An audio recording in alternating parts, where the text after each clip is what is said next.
Как да направя стандартна онлайн поръчка? Добавете избрания от вас продукт към количката си, като натиснете бутон «Купи». Прозорец ще потвърди, че успешно сте добавили желания продукт в количката си. Виждате добавеното количество в количката и очаквания срок за доставка.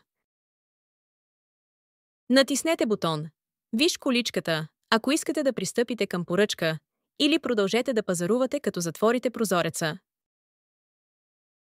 Във вашата количка може да промените количеството, което желаете да поръчате.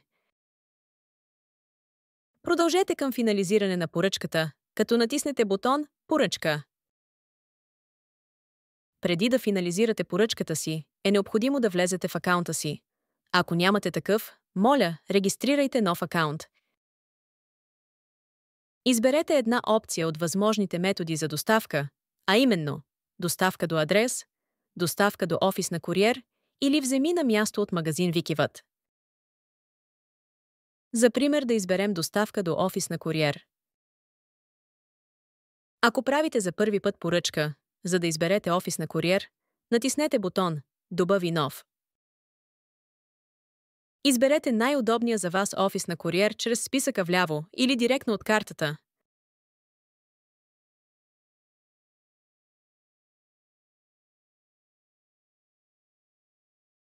Изберете конкретен куриерски офис, натискайки върху маркера с логото на куриера. Въведете вашето име и фамилия, както и телефонен номер. Потвърдете избрания офис, за да продължите с поръчката си. Ако вече сте пазарували, изберете някой от вече използваните от вас офиси на куриерите Speedy или Еконд. Ако желаете да използвате офис на куриер, различен от наличните в списъка ви, натиснете бутон «Добави нов». За настоящата поръчка изберете на частно лице или на фирма да бъде издадена фактура.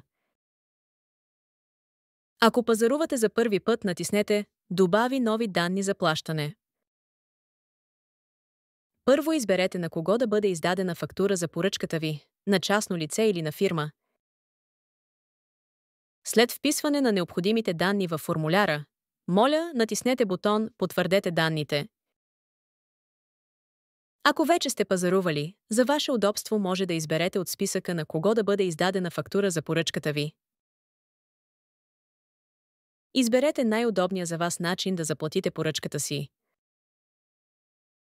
Съгласете се с общите условия за пазаруване в сайта. Натиснете «Финализирай поръчката», за да завършите вашата онлайн покупка успешно. На последната стъпка, като потвърждение за успешно приета поръчка, ще получите вашия номер на поръчка, както и потвърждаващ имейл.